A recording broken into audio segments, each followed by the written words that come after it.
मुल्की मईशत ने एक और अहम संग मील अबूर कर लिया है। पाकिस्तान के ज़र मुबादला के ज़खायर मार्च 2022 के बाद बुलंद तरीन सतह पर पहुँच गए। ताज़ा अदाद-ओ-शुमार के मुताबिक मजमूई ज़खायर 21.1 अरब डॉलर तक जा पहुँचे। तारीख़ी बुलंदी पर मौजूदा ज़र मुबादला के ज़खायर पायदार तरक्की मुल्की क़यादत पर सरमायाकारों के भरपूर एतमाद का मज़हर है। मुल्की मईशत में अहम पेशरफ्त ज़र मुबादला के ज़खायर मार्च 2022 के बाद बुलंद तरीन सतह पर मजमूई ज़र मुबादला ज़खायर 21.1 अरब डॉलर तक जा पहुँचे। स्टेट बैंक के पास मौजूद ज़खायर 15.9 अरब डॉलर रिकॉर्ड किए गए।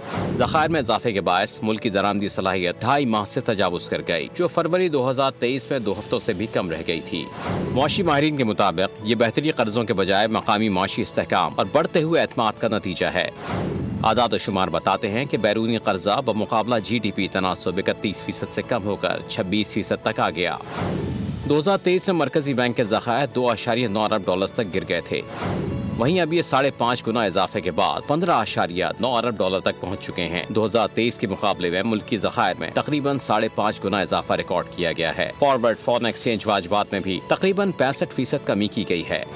माहिरीन का कहना है कि ज़र मुबादला ज़खायर में हालिया इजाफा महज अददी बेहतरी नहीं बल्कि एक मयारी तब्दीली की अलामत है। पाकिस्तान कर्जों पर मबनी आर्जी हिकमत अमली से निकलकर पायदार बैरूनी माशी इस्तेहकाम की सिमत बढ़ रहा है।